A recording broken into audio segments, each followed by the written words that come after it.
I rise today as the only member of Congress that has ever been banned by social media. On January 2nd of 2022, Twitter banned me, banned my personal account on which I was campaigning for Congress, raising money, and using my free speech to inform the voters in my district they can vote for me. This was not by a company owned by China. This was by American-owned Twitter. This came on the heels of our own United States government working with big tech and working with social media companies to censor and ban Americans' free speech. I believe that this bill can cause future problems. It's opening Pandora's box, and I'm opposed to this bill. Most Americans don't trust the United States government because of our experience dealing with it. Never forget that the United States government also was the one that provided the Russia hoax to Americans. It also worked to ban Americans' free speech. It also has worked in so many ways to illegally, warrantless spy on Americans through FISA.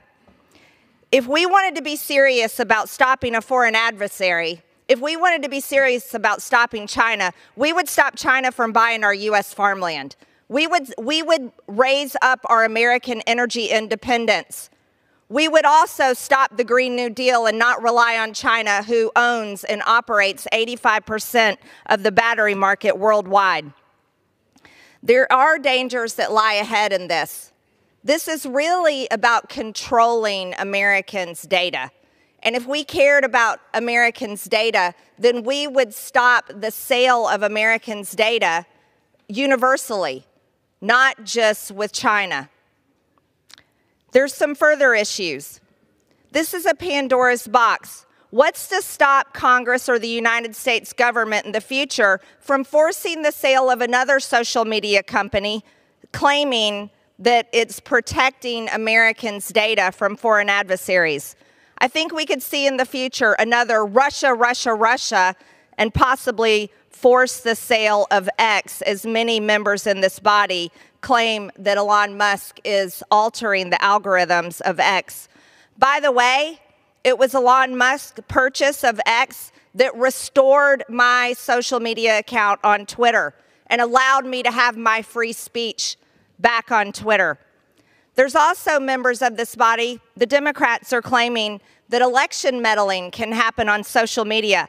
Well, we can never forget Mark Zuckerberg and Facebook. We can never forget the election meddling that happened there. And by the way, American-owned Facebook and Instagram is where most of the garbage, like the gender lies and the woke lies, exist. Many Americans and many teenagers believe awful things, and they don't just see them on TikTok, they see them on Facebook and Instagram too.